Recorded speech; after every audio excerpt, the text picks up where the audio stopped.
Okay, so hello students. My name is Leyton. I'm one of the senior coaches, and today I'm doing the lecture on political blocs in the Middle East and just trying to expand your knowledge on the Middle East in general. So we know that the Middle East political blocs formed through a combination of historical events, right? Which events are those specifically? We look at the Ottoman Empire, who had territory in the Middle East, in Africa, and in parts of Eastern Europe. It existed in the 13th to the 20th century, and it was one of the most powerful empires in history. Okay, and during World War One, we see that the Ottoman Empire collapses and then gets further subdivided into more political blocs. The first one was the British Empire, the French Empire, a further subdivision of the Ottoman Empire, the United States. Okay, the British Empire colonized several countries in the Middle East and ruled over these territories for several decades until they were granted independence. The French Empire colonized several countries in the Middle East as well, such as Syria, Lebanon, and Algeria. And these were ruled until the mid-20th century, until they gained independence. The Ottoman Empire divided into several independent states, including Turkey, Syria, Iraq, Saudi Arabia, and Jordan. The United States. Following World War II, the United States also became a prominent player in the Middle East, especially during the oil crisis of the 1970s.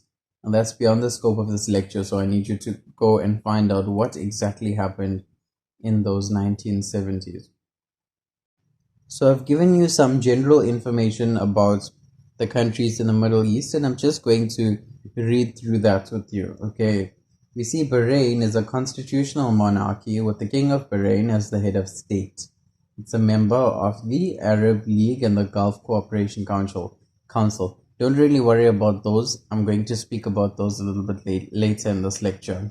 Cyprus is divided into the Republic of Cyprus, which is a European Union member state, and the Turkish Republic of Northern Cyprus, which is only recognized by Turkey.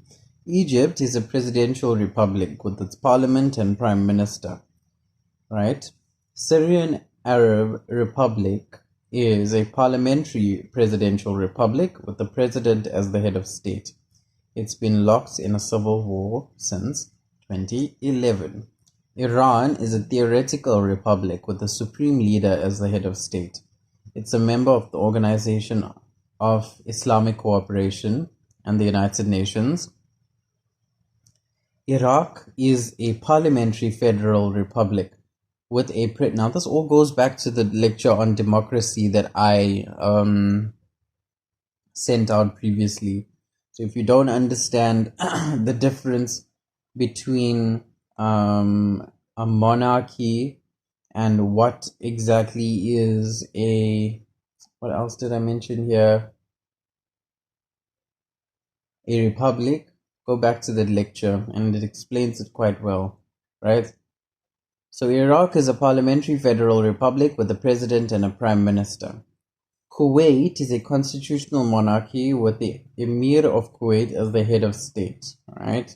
Lebanon is a parliamentary representative democracy with the president as the head of state.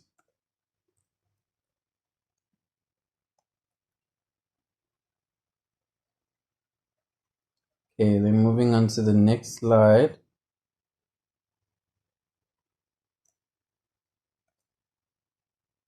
Right, Oman is an absolute monarchy with the Sultan of Oman as head of state. Palestine is a disputed region in the Middle East that is claimed by both Israel and the state of Palestine. It's home to the ancient city of Jerusalem and the iconic Dome of the Rock and Al-Aqsa Mosque. Okay, Qatar is an absolute monarchy as well, with an emir of Qatar as head of state. Yemen is a presidential republic with this president of Yemen as head of state. It's locked in the civil war since 2014. Saudi Arabia is an absolute monarchy with the King of Saudi Arabia as the head of state.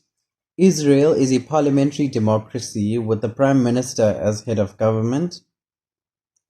Jordan is a parliamentary monarchy with the King of Jordan as head of state. And the UAE is a federal monarchy with the President of the UAE as the head of state. Now, to understand why there is conflict in this region, we must understand what separates all of these regions from each other, okay? We see that it's religious divisions as well as their international relations with the United States and Russia, okay? We see that these countries exert a significant influence over these countries in the Middle East. In the Middle East, several countries and organizations had significant influence, from regional powerhouses like Saudi Arabia and Iran to international players like the United States and Russia. Each has their own interests and alliances. Understanding these key actors is crucial to unraveling the political blocks. Understanding that religious divisions as well cause or are a platform for disagreement between these different states is also pivotal for you to address any debate, okay? Groups like the Sunni Muslims, the Shia Muslims, Christians, Jews, and all of that there, these divisions often led to conflicts and will still continue to lead to conflicts. Looking at the Arab-Israeli conflict very briefly, right? The long-standing Arab-Israeli conflict has been a major factor in shaping political blocs in the Middle East, right? The dispute over land, resources, and self-determination has led to alliances and tensions among the Arab nations and Israel. This conflict continues to influence regional dynamics. For any debate going forward, the possibility that you are going to be tested on this in a debate is very high. So ensure that you understand properly the Israel-Palestine conflict and what is happening according to the status quo of that country in actual fact, because it's been that way for years now. But what is happening presently? Also, you need to do some general research about how the conflict started in the first place. Another aspect that we can look at, which might be problematic, is the Iran-Saudi Arabia rivalry.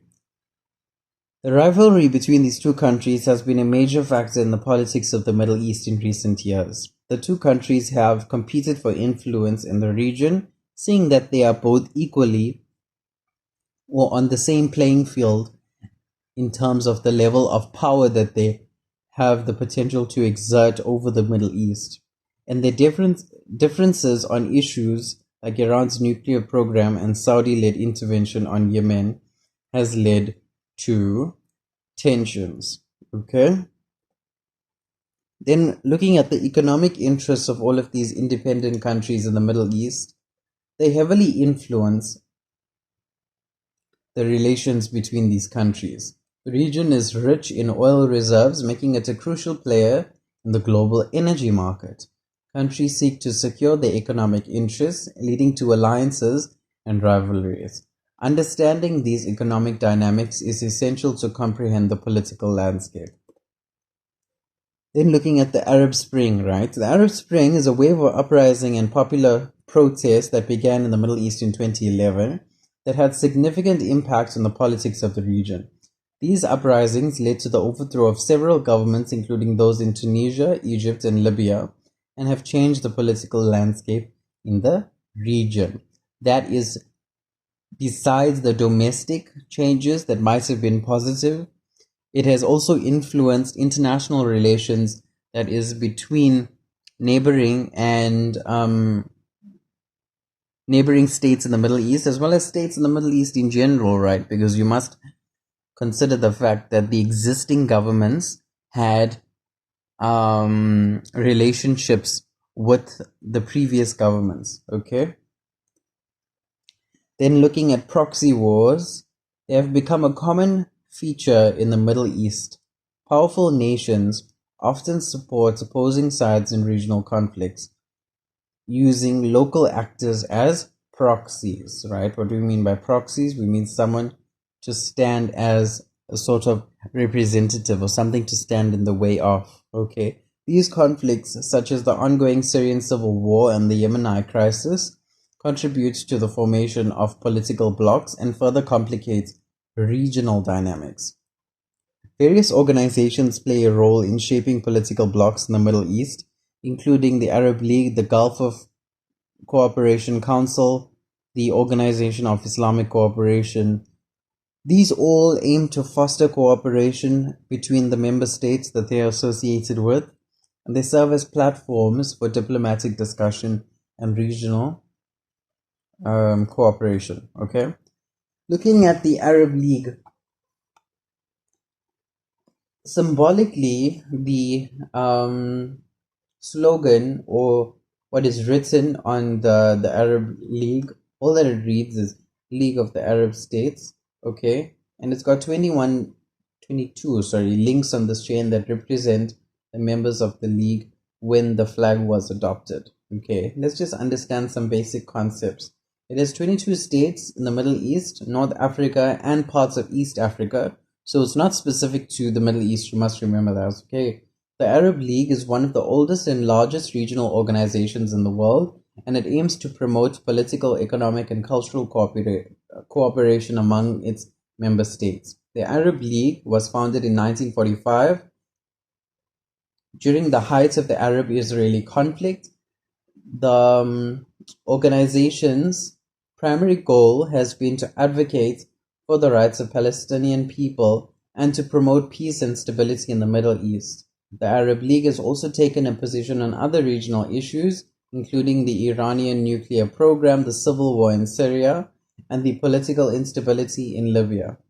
Despite the historical role as leading advocacy group for the Arab world, the Arab League has also faced criticism in recent years for its failure to resolve the conflicts and crises that have rocked the region.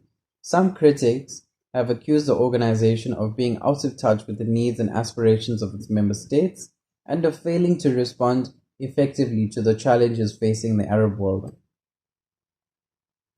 Right, then comes the GCC, which is the Gulf of Cooperation Council. The specific objectives, I'm not going to read all of them, but the first two are being fully aware of the ties of special relations, common characteristics, and similar systems founded on the creed of Islam that bind them, and desiring the efficient coordination, cooperation, and integration between them in all fields, right? Understanding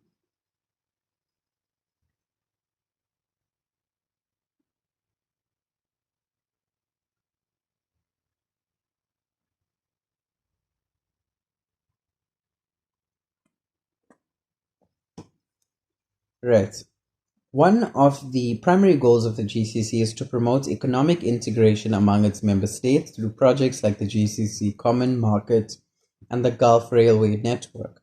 The organization has also taken a leading role in the development of strategic infrastructure in the region, including the construction of seaports, airports, and gas and petrochemical facilities. As you can see, this has been instrumental in ensuring the sustainable development of countries in the Middle East, okay, sometimes even unsustainable. In addition to its economic goals, the GCC also aims to promote regional security and stability. The organization has played a role in resolving and managing conflicts in the region, including the disputes between the Bahrain and Qatar over the Hawar Islands. The GCC has also taken a leading role in managing the regional response to the threat posed by terrorism and extremism. Despite its historic role as a leading regional forum, the GCC has faced criticism in recent years for its failure to resolve the ongoing conflicts and crises that have rocked the region. Some critics have accused the organization of being out of touch with the needs and aspirations of its member states and failing to respond effectively to the challenges of the Arab world. The OIC becomes interlinked with being a religious organization as well. It's the largest intergovernmental body in the world with 57 member states, right? That was established in 1969 as a response to the burning of a mosque in Jerusalem, and it aims to promote peace, security, and development among the Muslim world. Okay. It has also played a role in initiatives like the Islamic Development Bank, which provides loans and grants for economic and social development projects in Muslim majority countries. The organization has also taken a leading role in the response to the humanitarian crises in the Muslim world, including the conflict in Syria and the refugee crisis in Myanmar. In addition to its economic and social goals, the OIC also seeks to promote and protect the rights of Muslims around the world. The organization has taken a leading role in addressing the issues of Islamophobia and discrimination against Muslims, and it has also played a role in promoting cultural and religious pluralism. Despite the historic role as a leading advocate for the Muslim world, the OIC has faced criticism in recent years for its failure to resolve the ongoing conflicts and crises that have engulfed the region. Some critics have accused the organization of being out of touch with the needs and aspirations of its member states and of failing to respond effectively to the challenges facing the Muslim world.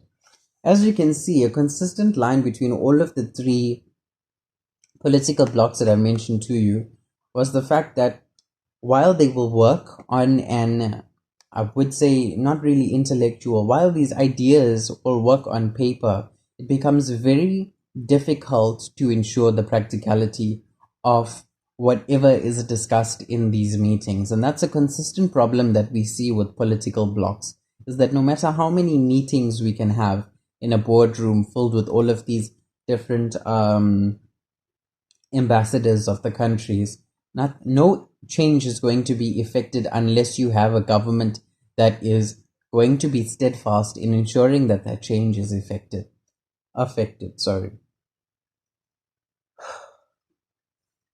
And I'll speak to you more about that in the lecture that is on Eastern European political blocs. Okay, when you were considering these motions, because the Middle East itself becomes like very closely linked to being a religious topic, you must always ensure that you walk into that debate having an open mind. You also need to ensure that you strive to maintain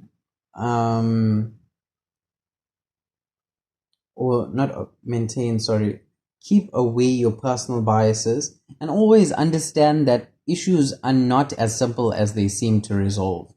That is why there was this line that I've just read to you about there's this, how can I say, there's this loss of or out of touchness of being able to solve the problems in these regions. It's because these issues are not as simple to solve as they may seem.